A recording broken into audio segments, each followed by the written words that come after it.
There are many things to take away from Indiana State's opening week loss to Kansas. The one common theme for both sides of the ball, finishing. Finish in every aspect in terms of what we're doing. Whether it's in the red zone, whether it's a drive stalling out before the 50, whether it's the last drive of the game, we go 4 and out in the 2 minute. It's about finishing and everything that we do. And obviously it's about getting points in the red zone, whether it's fringe or truly inside.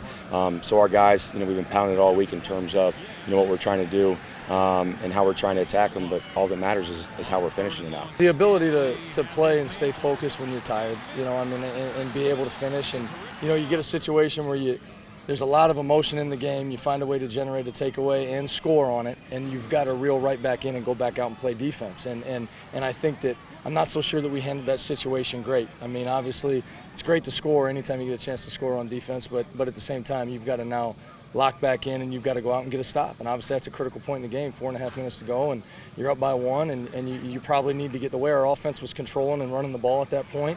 You probably need to get 1 stop. Not turning the football over is why Indiana State was able to make the jump it did a year ago. And offensive coordinator Michael Switzer is ready to see senior quarterback Ryan Boyle get back after it, especially after those 2 timely interceptions in the ball game in Lawrence. No question. He understood the magnitude of them right after it happened, both times, and how big that was in the game and how much that changed the game, and he understood that immediately.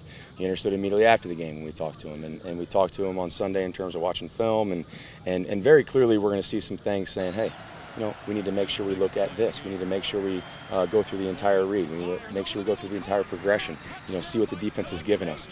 So if anything, it's a great learning experience for Ryan, and he's handled it extremely well. On the defensive side, Jayhawks made some athletic grabs on that final drive and throughout the game too. But for guys on the back end of that defense, it isn't about having a short-term memory to improve in the eyes of Brad Wilson. We're going to throw him right back out there in that situation and have full confidence and belief that he's going to get it done. And the most important thing is, I hear guys all the time say DBs have to have a short memory. No, they don't have to have a short memory. They got to remember what they did wrong, and now they got to go fix it. They've got to they've got to move on to the next play and go find a way to win. But you can't forget. You've got to learn from the mistakes so that you don't repeat it again. Dayton is a program with proud tradition, led by a man in Rick Chamberlain, who has been a part of 379 of Dayton's 679 wins as a program. Indiana State is the first-ranked team Dayton will play since 2013, and as records indicate, the Sycamores will be the highest-ranked team Dayton has ever played. Yes, this will be no easy test this weekend.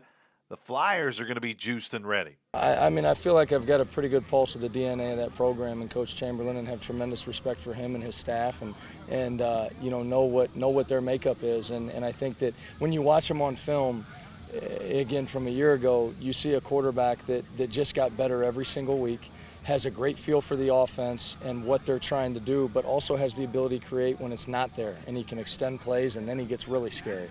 And then obviously the tight ends could play anywhere in the country and feel like he's a great player and poses a lot of matchup issues. Is a good inline blocker. These guys do a lot on defense. I think they really do a good job attacking in terms of with some different pressures and some different movements.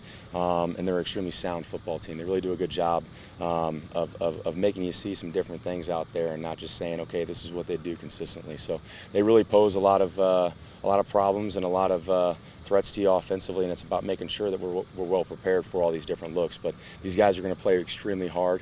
These guys are well coached, and we got to be on our stuff in terms of, once again, the plan, the overall execution. That's everything for us in terms of us having success on Saturday. For continuing coverage on Sycamore football and the home opener with Dayton on Saturday, stay right here at GoSycamores.com.